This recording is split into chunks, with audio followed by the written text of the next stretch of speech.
Okay, let's look at the process for this causes and problems essay. The question, or the statement of the question, says, nowadays, many people choose to be self-employed rather than work for a company or organization. So we're talking about the trend of people choosing to be self-employed. The task says, why might this be the case? Why? Causes. What could be the disadvantage of being self-employed? Problems. Causes and problems. Now, before we start writing, we need to think of some good causes, and if we can, we need to think of some good problems which are linked to those causes. It's usually quite easy to come up with a list of problems associated with the trend and a list of causes associated with the trend, but if you can link your problems to your causes, you can build the structure of your essay around those links. If you just have a set of causes and another set of problems, you'll probably choose a simpler structure for your essay. So what do I mean by this? Well, first, let's think about the process of planning. You want to come up with 3 or 4 causes first thing, or 3 to 4 problems if you prefer. The first thing you want to do is come up with 3 to 4 causes or problems. Now, the reason why 3 to 4, that's too many to put in your essay, but the first ideas you come up with will not necessarily be the best or the strongest or the best linked. So because of that, come up with 3 or 4 ideas, and later on you can eliminate the ones which are weakest once you've decided which are the strongest arguments. So what do I mean by an argument? An argument is going to be a cause and a problem linked to each other. So once you've come up with causes, try to think of problems which are linked to it. Or if you're going to start by thinking of problems, come up with causes that are linked to it. I like to think of the concept of a double-edged sword as a good way to frame this argument. A double-edged sword is a phrase we use in English to mean an advantage which brings disadvantages with it. So you might say, for example, one advantage of being self-employed, or one reason why people want to be self-employed, is that you can work from home. But working from home means that you get more distractions. So the problem with being self-employed is linked to the reason why people want to be self-employed, a double-edged sword. So when you're trying to link up your causes with your problems, think of that. Cause, but problem associated with that cause. Cause or reason why people want to be self-employed, but, and then problem associated with that reason. Now let's look at an example of this. So you can see here I've got causes and problems, and I've just come up with lots of ideas on either side. You can start with the problems first, or you can start with the causes first. Well, once you've done that, try to look for connections between them. So I might say, for example, one reason why people want to be self-employed is that they want to get more money. If I'm self-employed, then I get all of the profit from the work that I do. The company that I work for is not taking a cut. But if I look at the problems, there is another side to that money argument, right? And that is the fact that your income is quite irregular if you're self-employed. You don't have a regular salary. You don't know how much you're going to get each month. That is an argument which forms a pair with cause and problem there. Cause, want more money, but irregular income. I can match up other points as well. For example, one reason why people want to be self-employed is maybe they are bored working for a big company. But we need to remember also that being self-employed, you don't get nearly so much time to enjoy your hobbies or to take holidays. So, bored, but hobbies and holidays. I can link up other points. Maybe one reason why people want to be self-employed is that they want to be recognized for the work that they produce. They don't want someone else taking the credit for their amazing work, so they want more recognition.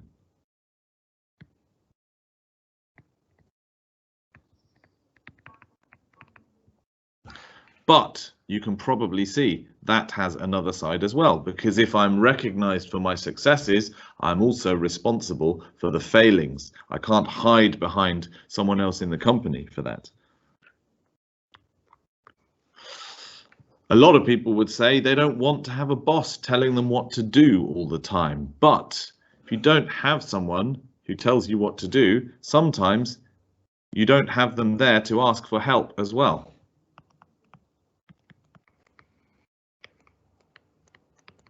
So by pairing my causes with my problems, I've come up with 4 arguments here. Some people want to be self-employed so they can get more money, but the income of being the income you get for being self-employed is not as regular. Some people want to be self-employed because they find it boring working for a company. But if you are self-employed, you miss out on being time to enjoy your hobbies or to take holidays that people can do if they work in large companies. Some people want to be self-employed because they want more recognition for their work, but they are also responsible for things that go wrong, problems or failings. Some people want to be self-employed because they don't want to have a boss. But if they don't have a boss, they don't have someone to help them when they need it. So now I'm going to choose the 2 strongest arguments from the 4 that I've come up with.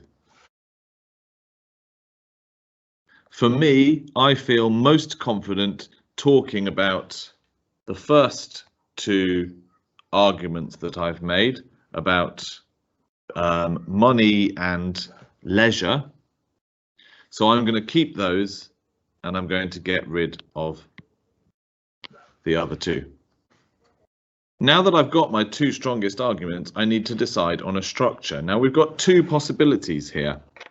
Structure A has an introduction, and then in the first main body paragraph, we put all of our causes, and in the second main body paragraph, we put all of our problems. Now, this is a good structure to use if you found it difficult to link your causes to your problems. If you follow this structure, the reader is going to know exactly what when you're talking about causes and when you're talking about problems. An alternative structure, if you have been able to confidently link your causes to your problems, would be to put each cause and problem pair together in the same paragraph. So you're going to have an introduction and then a first main body problem and then a first main body paragraph which outlines your first reason why people want to be self-employed with its associated problem. And then a next main body paragraph which gives your second reason why people want to be self-employed with its associated problem. Now, because I've done a lot of work already to link my causes to my problems, I'm going to use this structure in my writing.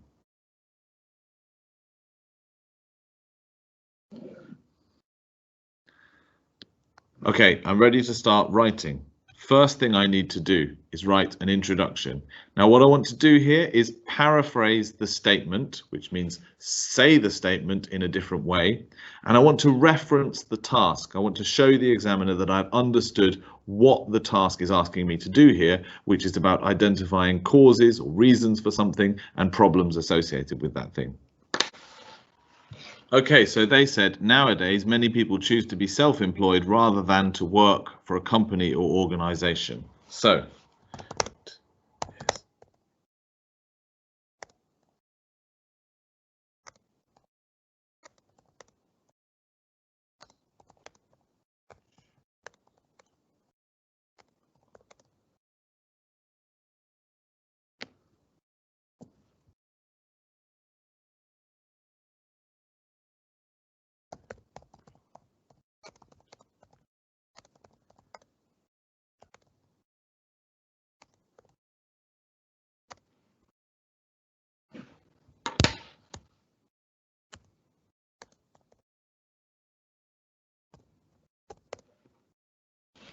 nowadays, it has become increasingly common. People choose to be self-employed. Employees leave their jobs in order to set up their own companies or work on a freelance basis. Rather than work for a company or organization, employees leave their jobs. So I've paraphrased the statement I now need to reference the task and show that I understand this is about causes and problems associated with it. There are numerous reasons why a person may want to do this.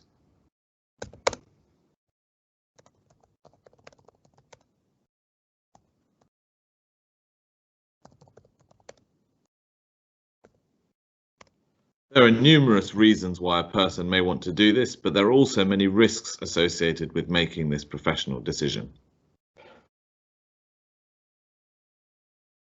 Okay, now I'm going to write my main body, and if you remember, I said I'm going to follow structure B, not structure A, because I'm confident that my causes and problems are well linked to each other. So I'm going to introduce the first cause, which here is about getting more money per hour worked as a self-employed worker, and then I'm going to develop that. Then I'm going to introduce the associated problem, which is about the irregular income of being self-employed. Then I'm going to develop that. If I was using the other structure, I would put all of my causes here, introduce and then develop my first cause, introduce and develop my second cause. Then I'm going to move on to the main body, and I'm going to talk about my second cause here. I will then develop that, and then I'll introduce my related solution to that and develop that. Likewise, if I was doing it the other way, I would put all of my problems there.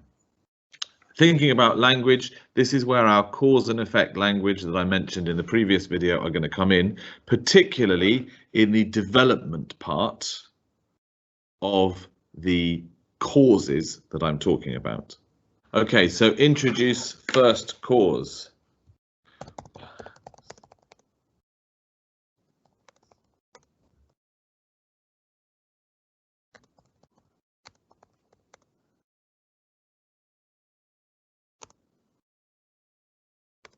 Perhaps the most obvious reason to choose self-employment is that freelancers are paid more per hour than salaried workers.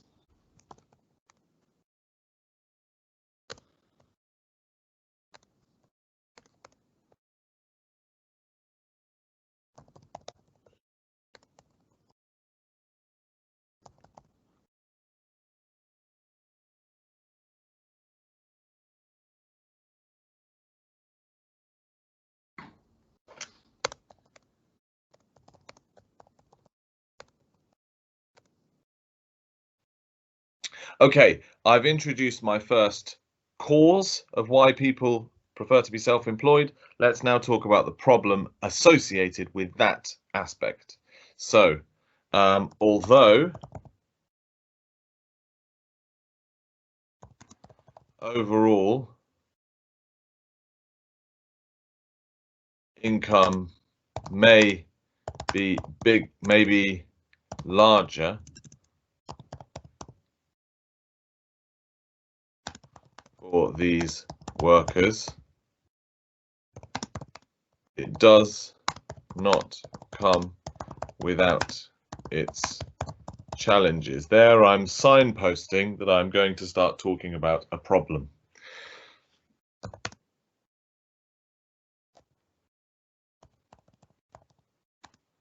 Workers cannot rely on a regular income. Some months they will earn more than others, and some months they may even earn nothing at all. This irregularity of income is one of the greatest challenges facing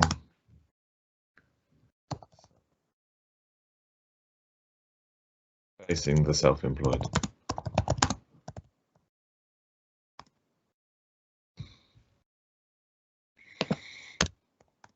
I'm going to move on and introduce my second reason for people to work self-employed, and that is that they may be bored in their salaried job. Another attraction of self-employed work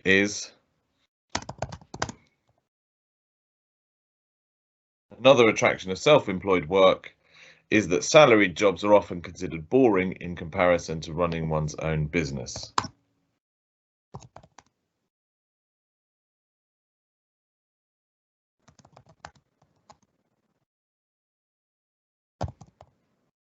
The rewards and excitement of being in charge of your own company may seem very desirable to those who spent years in the same job.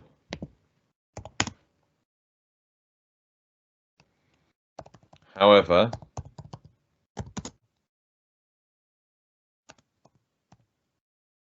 those who work alone have much less time to enjoy their hobbies or leave the business. Those who work alone have much less time to enjoy their hobbies as they need to be available 24/7 to deal with problems that may arise in their business. Extended holidays are also very difficult unless they have reliable employees who can take care of their absence. So here is the development of that second problem. Those who work alone have much less time to enjoy their hobbies as they need to be available 24/7 to deal with problems that may arise in their business. Extended holidays are also very difficult unless they have reliable employees who can take care of the company in their absence. Now I can move on to my conclusion. And you'll remember in the conclusion, what we need to do is basically reference the task that we've been given again. So mention causes and problems. And if you followed structure B, as I have here, you can also reference the two different themes of your arguments. For me, that's salary and money in the first paragraph and free time in the second paragraph.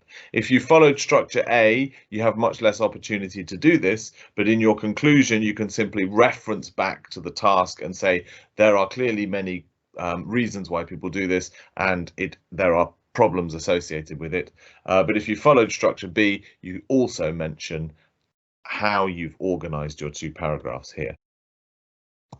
In conclusion, many very compelling reasons to be employed by a company. Not least among these are the potential, and I still need to mention problems.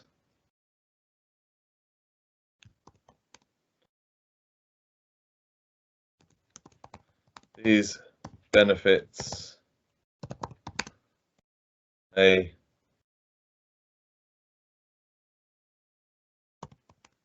be considered something of a double-edged sword, however,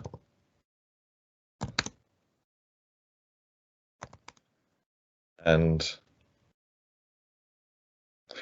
do not come without sacrifices in terms of income security,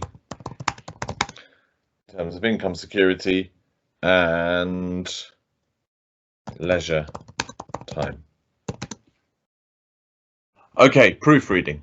It is becoming increasingly common for employees to leave their jobs in order to may want to do this, but there are also many risks associated with making this professional decision. Perhaps the most obvious reason to choose self-employment is to take out that comma. Although overall income may be larger for these workers, it does not come without its challenges. Self-employed workers, the rewards and excitement of being in charge of your own company may seem very desirable to those who spent years in the same job. However, We must not overlook the fact that this too requires a double-edged sword. However, let's hyphenate that, and do not come without sacrifices in terms of income security and leisure time. No need to include an opinion because this is not an opinion essay.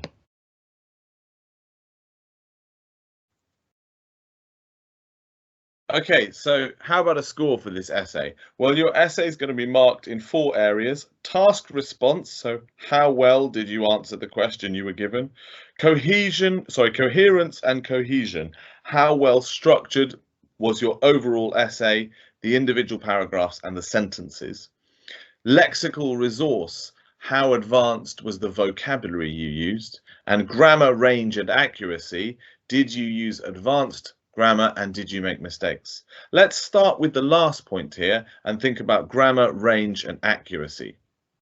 So, what do we have in the essay to impress the examiner in terms of grammar?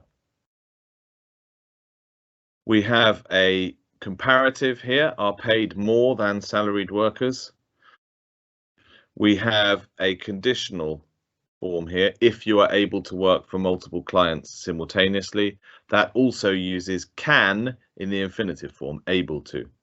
We have this phrase, irregularity of income. Now, you might think that's going to earn you points for vocabulary, but actually this is, apart from the fact that irregular income is a good collocation, this is an example of something called nominalization, which is where you take a whole clause, like the income is irregular, and you turn it into a noun. So nominalization is turning clauses into nouns, which then become the subject of a new verb. So instead of saying they have an irregular income and that is a great challenge, we turn they have an irregular income into a noun, this irregularity of income, and that is the subject of the next verb, is one of the greatest challenge.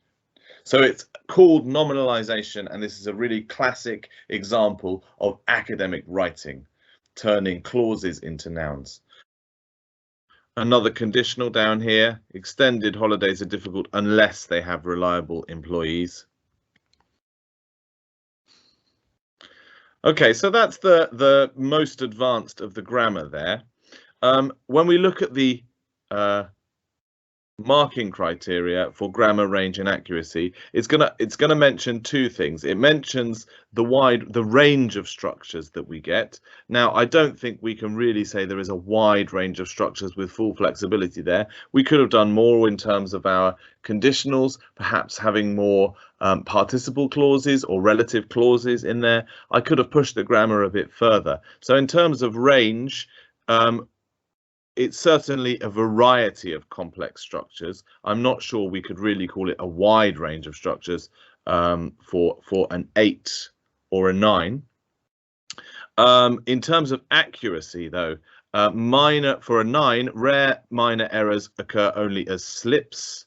For an 8, the majority of errors are sentence-free, makes only very occasional errors or inappropriacies, and for a 7, produces frequent error-free sentences, has good control of grammar and punctuation, but may make a few errors.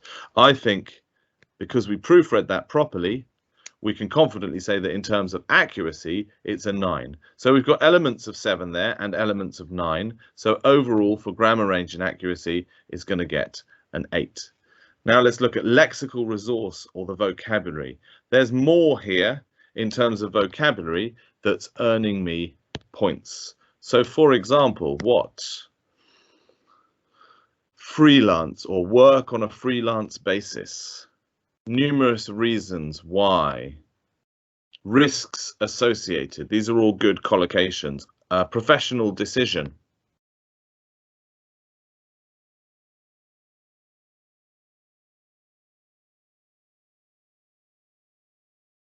Regular income. Greatest challenges facing, or to face challenges.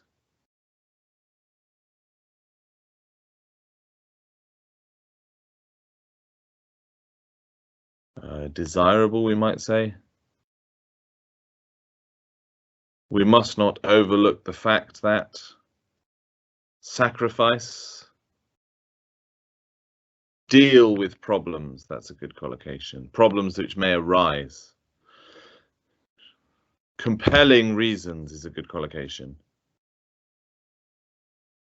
Potential for greater overall earning. Do you see there? That's nominalization. Again, you're either going to get points for nominalization in lexical resource or in grammar range and accuracy. But what that is, that nominalization, instead of saying you can earn more money, we take the whole clause and turn it into a noun, potential for greater overall earning. Double-edged sword, that phrase we saw in our planning stage, which means a benefit or advantage which brings disadvantages with it. And there's more collocations: income security and leisure time. So looking at the band descriptors, lexical resource, can we say uses a sufficient range of vocabulary to allow some flexibility and precision? Yes. Perhaps we can even say uses a wide range of vocabulary fluently and flexible to convey precise meanings. Yes, I think that's true. Skillfully uses uncommon lexical items. There may be occasional inaccuracies in word choice and collocation, or very natural and sophisticated control of lexical features. I would like to say that a 9, to get a 9, you could do even more in terms of language here. So let's keep that as an 8 overall for lexical resource. Now, cohesion and coherence is all about how well we structure our overall essay and the individual paragraphs within it. Because we followed this careful planning approach, we can say there as well, the cohesion and coherence is strong. Logically organizes information and ideas. There is clear progression throughout. Yes. Sequences information and ideas logically. Yes, because we made sure we matched our causes to our problems as we were going through. Uses cohesion in a way that attracts no attention. Possibly, but again, let's leave that for something even more special in an essay.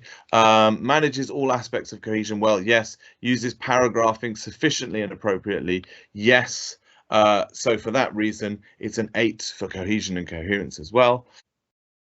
Okay, and finally, in terms of task response, it's definitely an 8, sufficiently addresses all parts of the task, presents a well-developed response to the question with relevant, extended and supported ideas. We could say to be a 9, we need to do something even more advanced in terms of our causes and our problems, perhaps mentioning more of them, or perhaps trying to match multiple problems to individual causes or vice versa. There's still something that we could stretch a bit further for there.